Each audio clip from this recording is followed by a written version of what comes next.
You can see right now that I'm directly inside of the solution. So I'm logged in right now into IBM Cognos. And what you're looking at right now is a portal environment. This portal environment is your standard area where you're going to have all of your reports and all of your dashboards that can be shared with different users that want to come in. So the first thing that I'm going to do is I'm going to go ahead and in the bottom left-hand corner, you're going to see a button that says New. So the first thing that I'm going to do is I'm going to click on the little plus sign. And I have options that I can do right now. And the first thing that I'm going to do is I'm going to go ahead and click on Dashboard. So I click on the dashboard. The first thing that's going to get asked of me is, what sort of template do I want to work with? So I'm going to pick a template that I'm going to be working with. I'm going to choose this one right here. And then I'm going to go ahead and click on OK. The next thing that I'm going to be asked is it's going to ask me to pick a data source. So now that I have my template selected, I'm going to go ahead and click on the source. And I'm going to go ahead and pick my package that I'm working with that I want to work out right now, which is for SAP B1. So once I click on that package, I'm going to be able to see that I have my order book available to me. If I click on the expand, you're going to see everything that becomes available. Make this a little bit larger here. So you can see I have information on your calendars. And if I open up calendars, you're going to see some information with regards to year, quarter, and month. And if your calendar period is different from your fiscal period, you have the same information that's available inside of fiscal. You've got some information available with regards to contacts. You've got information with respect to salesperson. And you also have information on items. And again, things are organized in such a fashion that you have the ability to look at things from the perspective of different folders.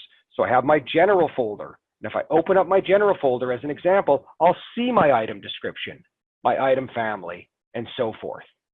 If I go into my supply folder as an example, I'm going to see some information with regards to cost, with regards to on-hand quantity and case quantity and so forth.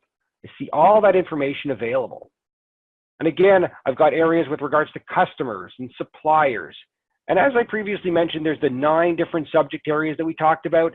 Those are all the different areas that are inside of, from quotations to orders and purchasing and sales and so forth.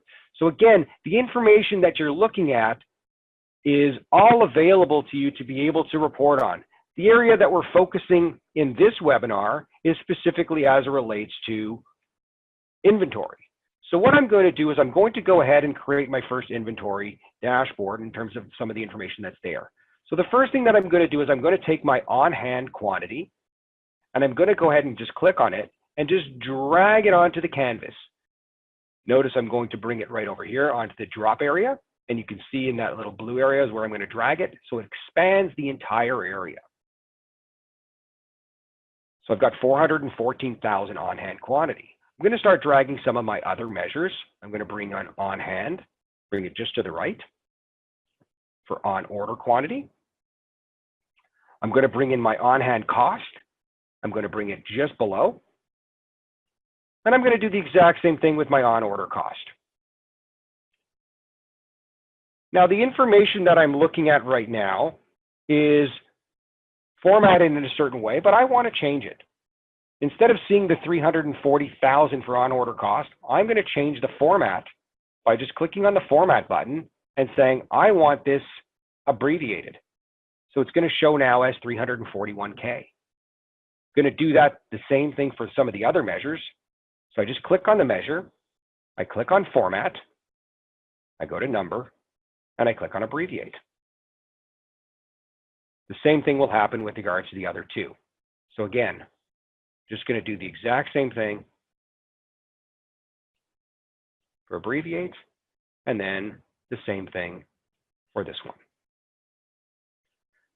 So now that I've got my metrics that I want on my screen, I'm now going to bring some context in. So the first thing that I'm going to do is I'm going to take my item family that I have as one of my fields, and I'm just going to go ahead and drag it just below.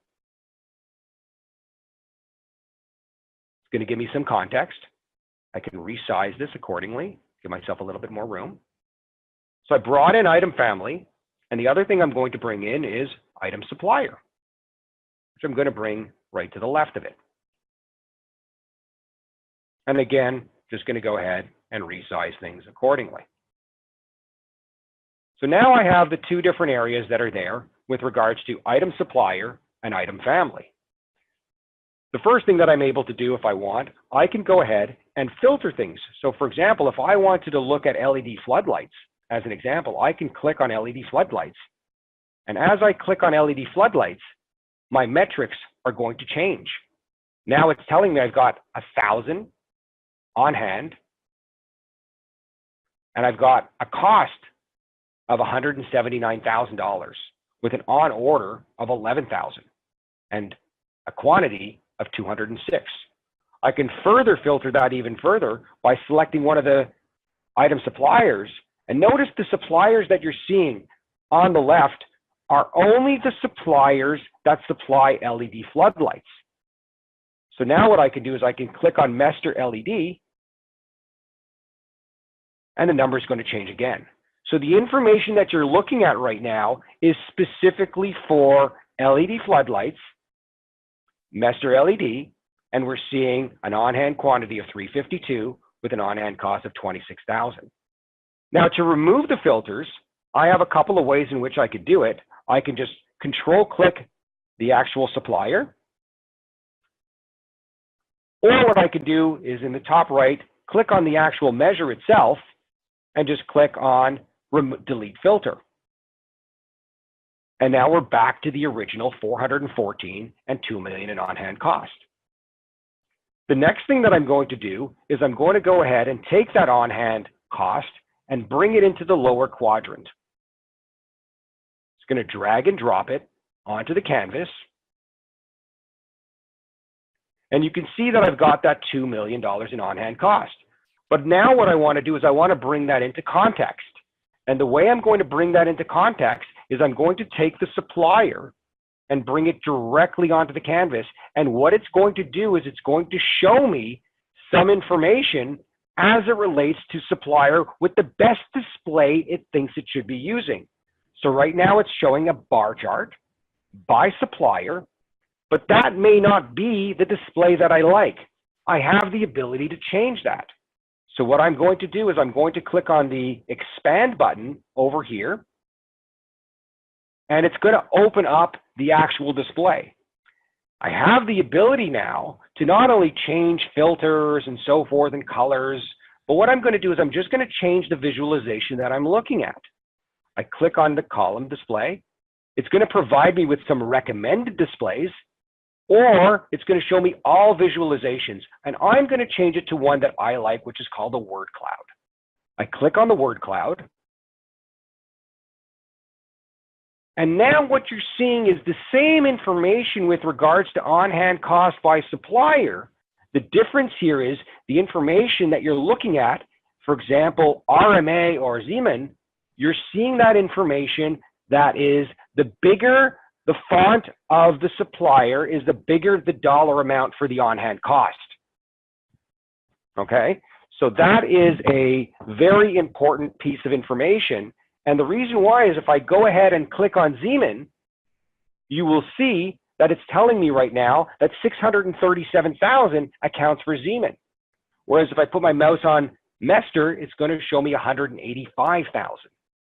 Again, what I'm going to do is I'm going to go ahead and collapse this. And now that visualization is going to stay there. I now have the ability again to start playing around with things in regards to how I want to look at things. So again, if I look at just LED floodlights, now my visualization on the left side is going to change. You can see that Bravold lighting is accounting for the biggest piece because it's in the biggest font. Again, I can put my mouse over it and I can see that it's accounting for 73,000 of the overall on-hand cost of 179K. The next thing that I'm going to do is I'm going to go ahead and remove the filter for floodlights. But this time what I'm going to do is I'm going to bring in the actual item status. So I'll bring in the item status into the top quadrant here. And this is going to give me a different level of filtering capability.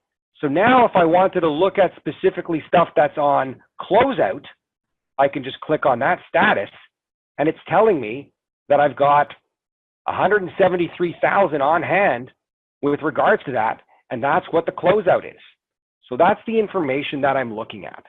So again, it's purely dynamic.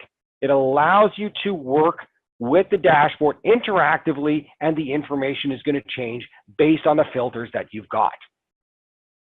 Okay, so that's how things kind of work inside of the solution from a dashboarding perspective.